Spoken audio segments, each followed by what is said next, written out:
أعوذ بالله من الشيطان الرجيم. بسم الله الرحمن الرحيم.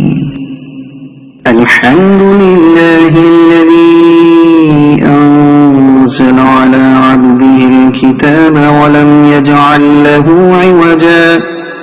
قيما لينذر بأسا شديدا من لدنه ويبشر المؤمنين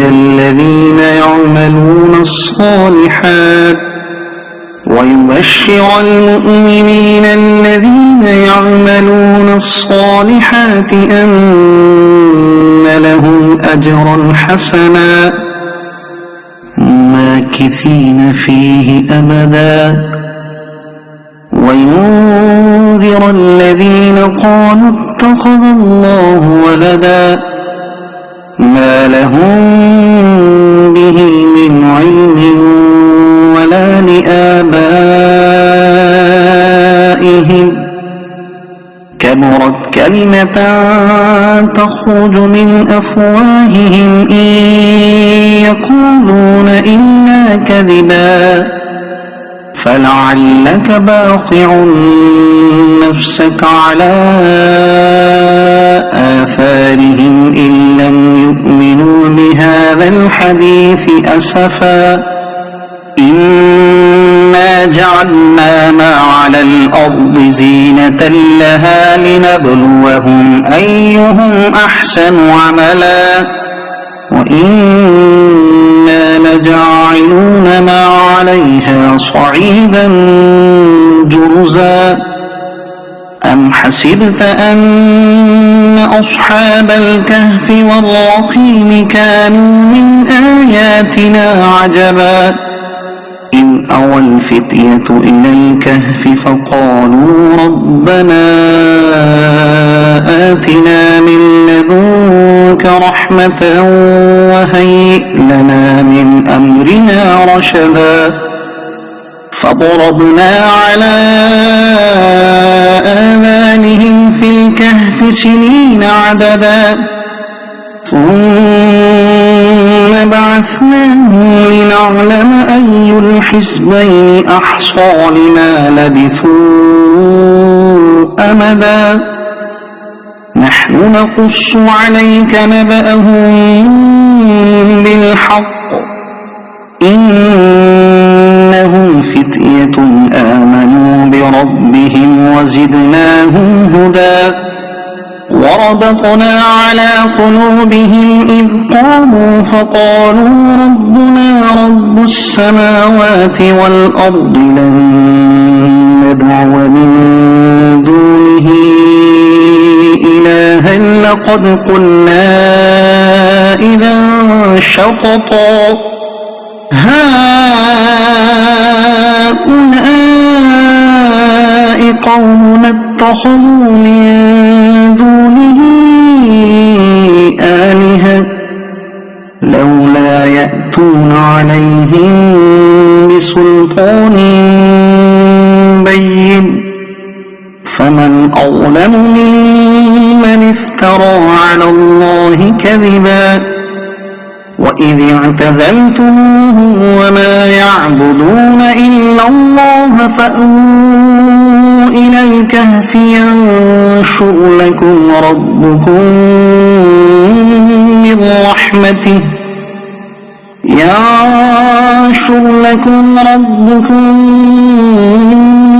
رحمته ويهيئ لكم من أمركم مرفقا وترى الشمس إذا طلعت تزاور عن كهفهم ذات اليمين وإذا غربت تقرضهم ذات الشمال وهم في فجوة منه ذلك من آيات الله من يهد الله فهو المهتد ومن يضلل فلن تجد له وليا مرشدا وتحسبهم أيقاظا وهم ركود نقلبهم ذات اليمين وذات الشمال وكلبهم باسط ذراعيه بالوصيد لو اطلعت عليهم لوليت منهم فرارا ولملئت منهم رعبا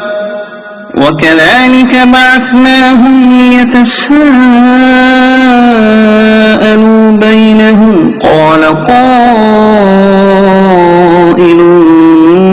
منهم كم لبثتم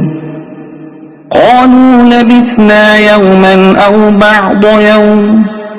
قالوا ربكم أعلم بما لبثتم فابعثوا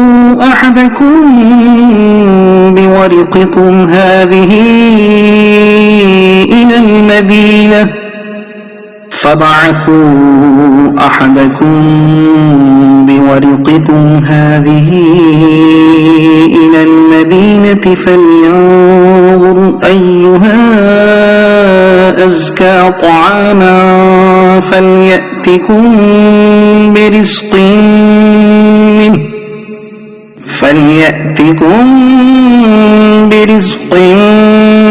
منه وليتلطف ولا يشعرن بكم أحدا إنهم إن يظهروا عليكم يرجموكم أو يعيدوكم في ملتهم ولن تفلحوا إذا أبدا وكذلك أعثرنا عليهم ليعلموا أن وعد الله حق وأن الساعة لا ريب فيها إذ يتنازعون بينهم أمرهم فقالوا ابنوا عليهم بنيانا ربهم أعلم بهم قال الذين غلبوا على أمرهم لنتخذن عليهم مسجدا سيقولون ثلاثة رابعهم كلبهم ويقولون خمسة سادسهم كلبهم رجما بالغيب ويقولون سبعة وثامنهم كلبهم قل ربي أعلم بعدتهم ما يعلمهم إلا قليل فلا تمار فيهم إلا مراء ظاهرا ولا تستفت فيهم منهم أحدا ولا تقولن لشيء إني فاعل ذلك غدا إلا أن يشاء الله واذكر ربك إذا نسيت وقل عسى أن يهديني ربي لأقرب من هذا رشدا ولبثوا في كهفهم 300 سنين وازدادوا 9 قل الله أعلم بما لبثوا له غيب السماوات والأرض أبصر به وأسمع ما لهم من دونه من ولي ولا يشرك في حكمه أحدا واتل ما أوحي إليك من كتاب ربك لا مبدل لكلماته ولن تجد من دونه ملتحدا واصبر نفسك مع الذين يدعون ربهم بالغداة والعشي يريدون وجهه ولا تعد عيناك عنهم تريد زينة الحياة الدنيا ولا ولا تطع من أغفلنا قلبه عن ذكرنا واتبع هواه وكان أمره فرطا وقل الحق من ربكم فمن شاء فليؤمن ومن شاء فليكفر إنا أعتدنا للظالمين نارا أحاط بهم سرادقها وإن يستغيثوا يغاثوا بماء كالمهل يشوي الوجوه بئس الشراب وساءت مرتفقا إن الذين آمنوا وعملوا الصالحات إنا لا نضيع أجر من أحسن عملا أولئك لهم جنات عدن تجري من تحتهم الأنهار يحلون فيها من أساور من ذهب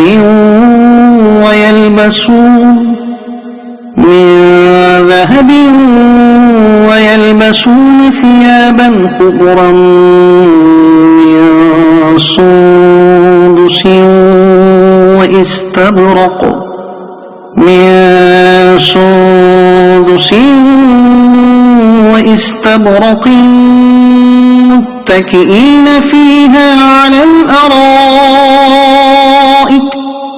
واستبرق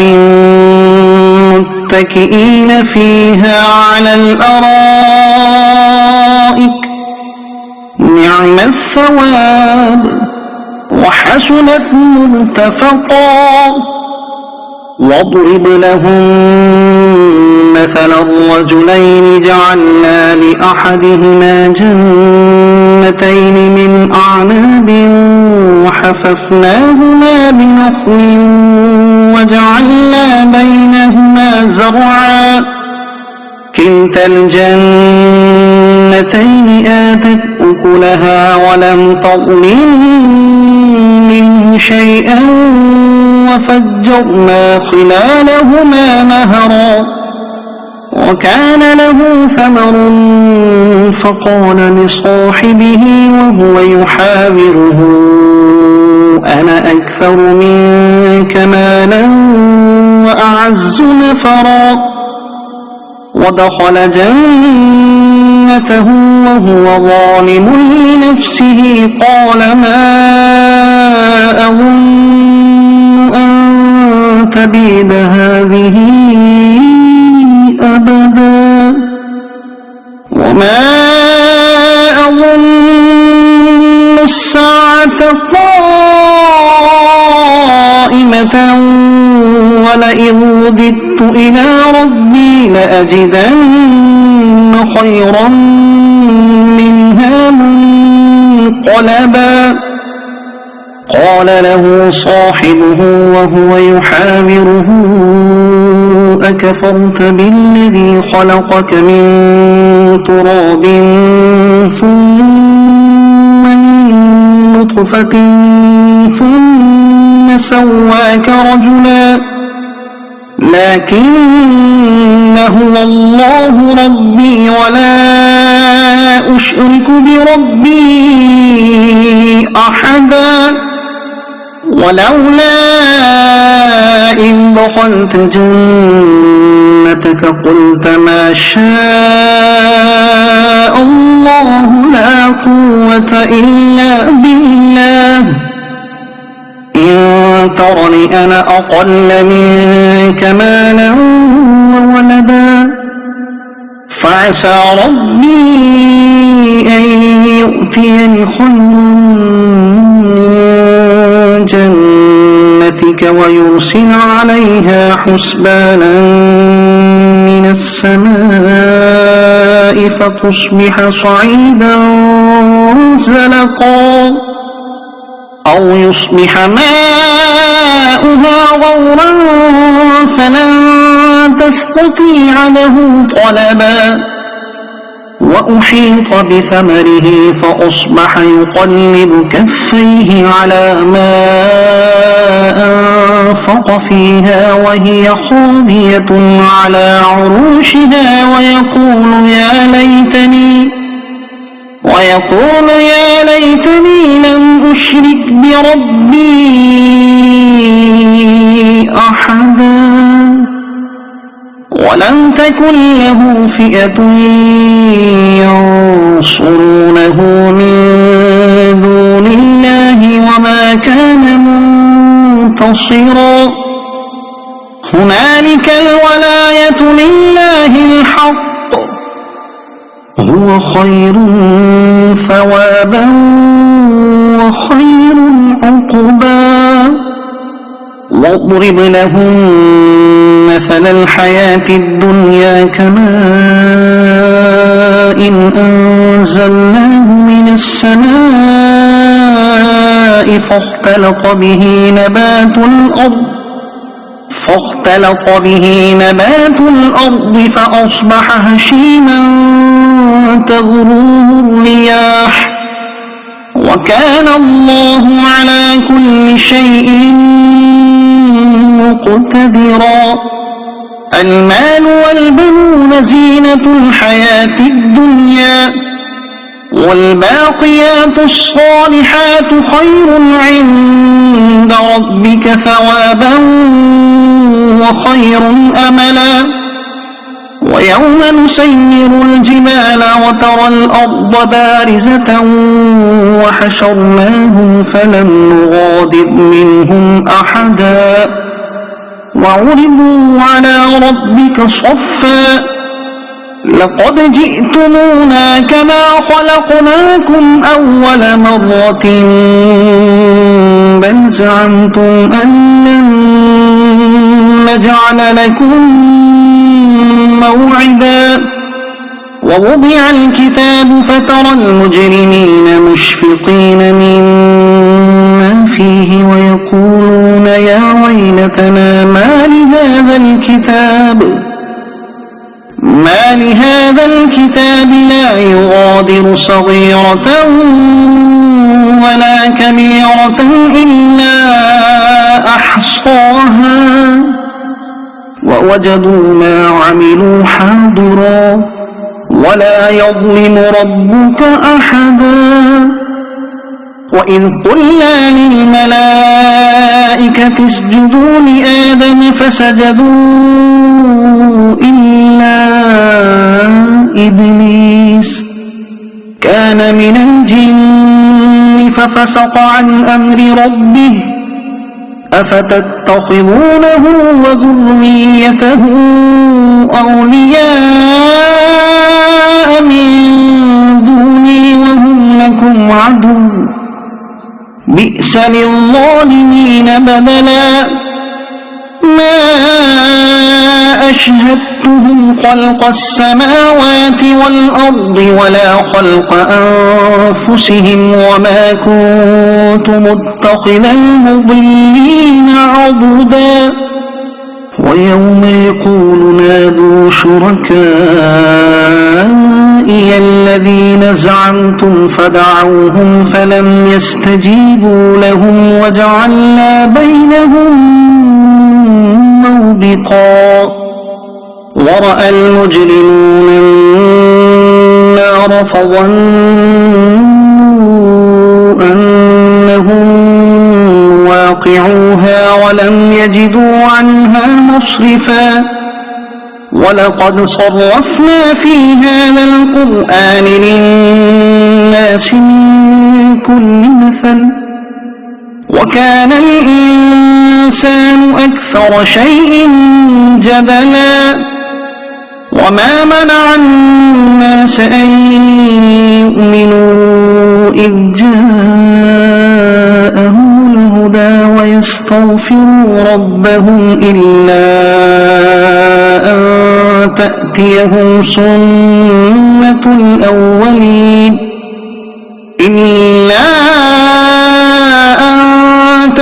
تأتيهم سنة الأولين أو يأتيهم العذاب قبلا وما نرسل المرسلين إلا مبشرين ومنذرين ويجادل الذين كفروا بالباطل ليدحضوا به الحق واتخذوا آياتي وما أنذروا هزوا ومن أظلم ممن ذكر بآيات ربه فأعرض عنها ونسي ما قدمت يداه إنا جعلنا على قلوبهم أكنة أن يفقهوه وفي آذانهم وقرا وإن تدعهم إلى الهدى فلن يهتدوا إذا أبدا وربك الغفور ذو الرحمة لو يؤاخذهم بما كسبوا لعجل لهم العذاب بل لهم موعد لن يجدوا من دونه موئلا وتلك القرى أهلكناهم لما ظلموا وجعلنا لمهلكهم موعدا وإذ قال موسى لفتاه لا أبرح حتى أبلغ مجمع البحرين أو أمضي حقبا فلما بلغا مجمع بينهما نسيا حوتهما فاتخذ سبيله في البحر سربا فلما جاوزا قال لفتاه آتنا غداءنا لقد لقينا من سفرنا هذا نصبا قال أرأيت إذ أوينا إلى الصخرة فإني نسيت الحوت وما أنسانيه إلا الشيطان أن أذكره واتخذ سبيله في البحر عجبا قال ذلك ما كنا نبغي فارتدا على آثارهما قصصا فوجدا عبدا من عبادنا آتيناه رحمة من عندنا وعلمناه من لدنا علما قال له موسى هل أتبعك على أن تعلمني مما علمت رشدا قال إنك لن تستطيع معي صبرا وكيف تصبر على ما لم تحط به خبرا قال ستجدني إن شاء الله صابرا ولا أعصي لك أمرا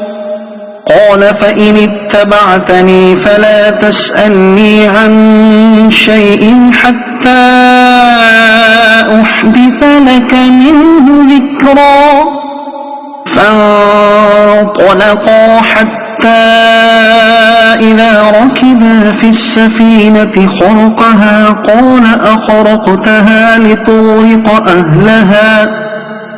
لقد جئت شيئا إمرا قال ألم أقل إنك لن تستطيع معي صبرا قال لا تؤاخذني بما نسيت ولا ترهقني من أمري عسرا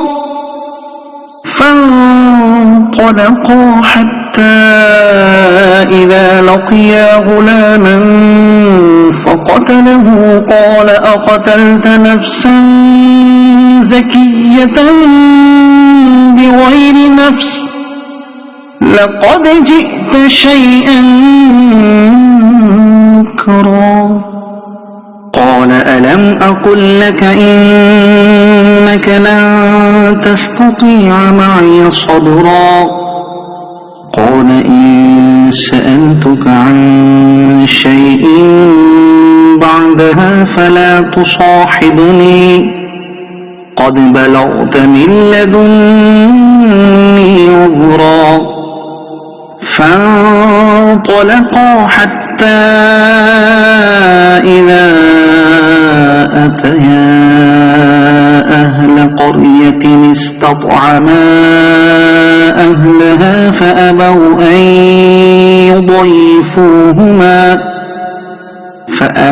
أن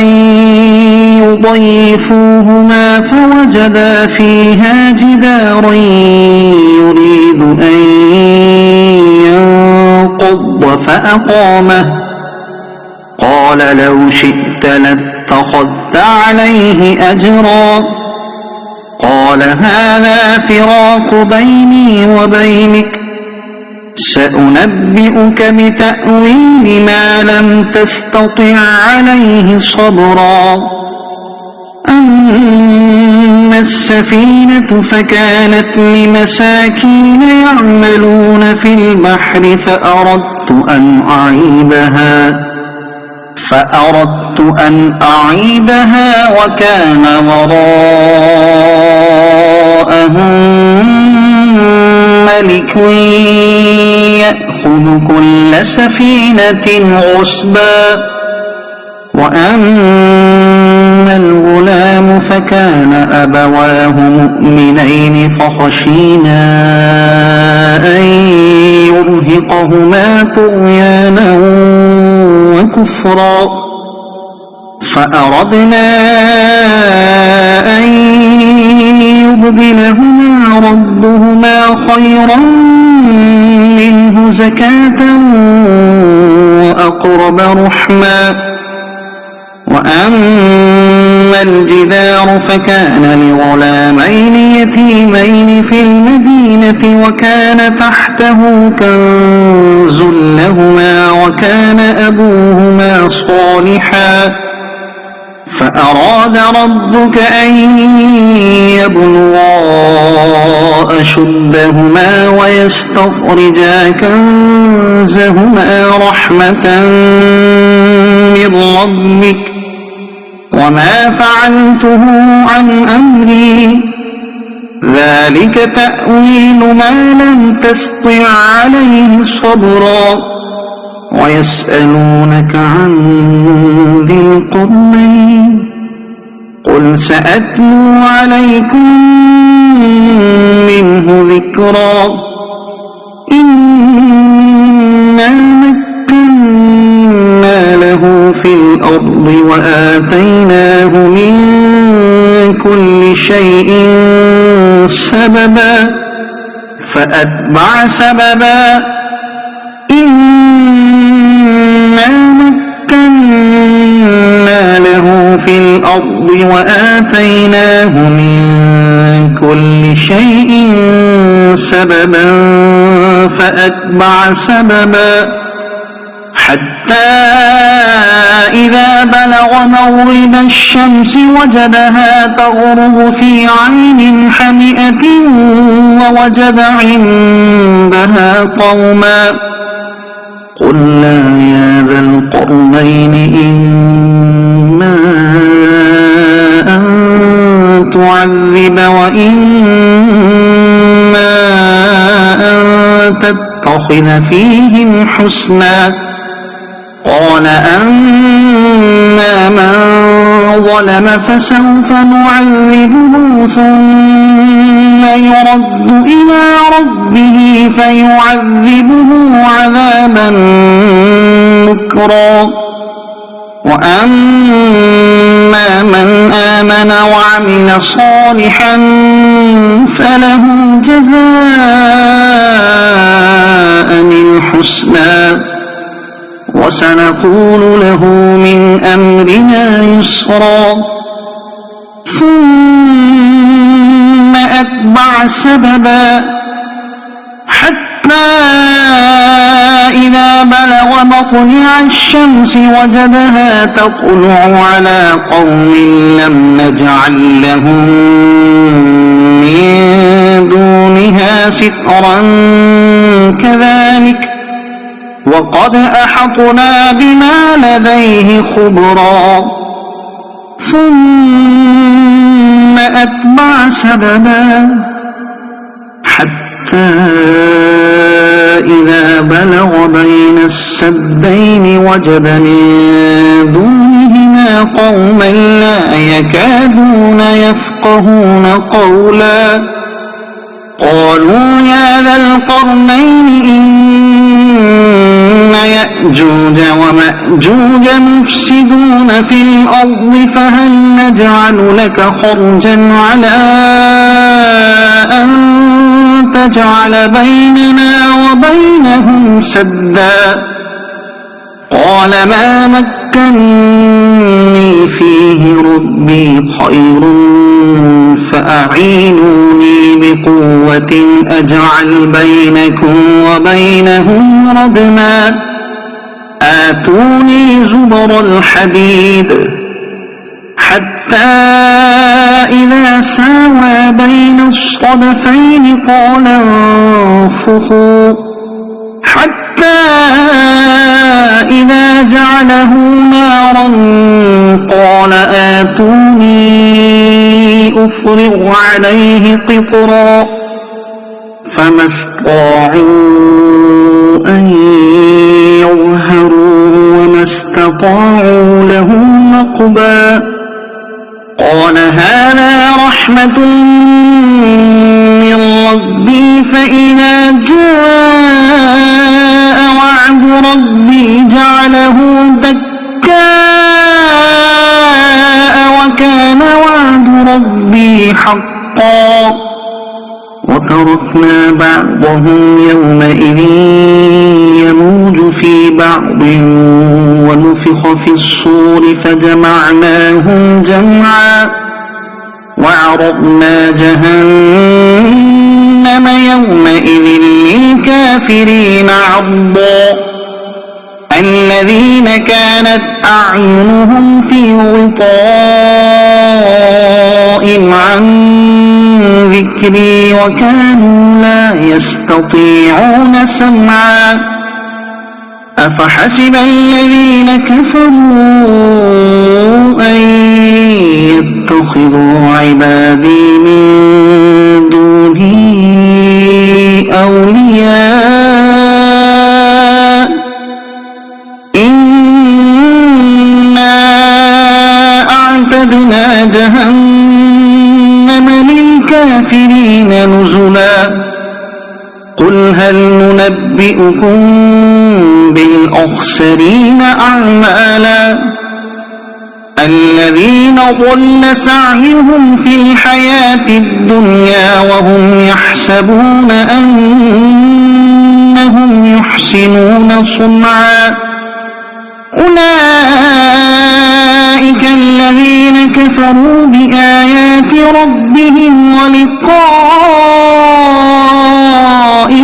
فحبطت أعمالهم فلا نقيم لهم يوم القيامة وزنا ذلك جزاؤهم جهنم بما كفروا واتخذوا آياتي ورسلي هزوا إن الذين آمنوا وعملوا الصالحات كانت لهم جنات الفردوس نزلا خالدين فيها لا يبغون عنها حولا قل لو كان البحر مدادا لكلمات ربي لنفد البحر قبل أن تنفد كلمات ربي ولو جئنا بمثله مددا قل إنما أنا بشر مثلكم يوحى إلي أنما إلهكم إله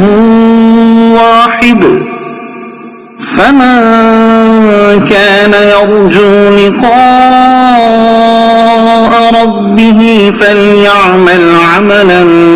صالحا ولا يشرك بعبادة ربه أحدا.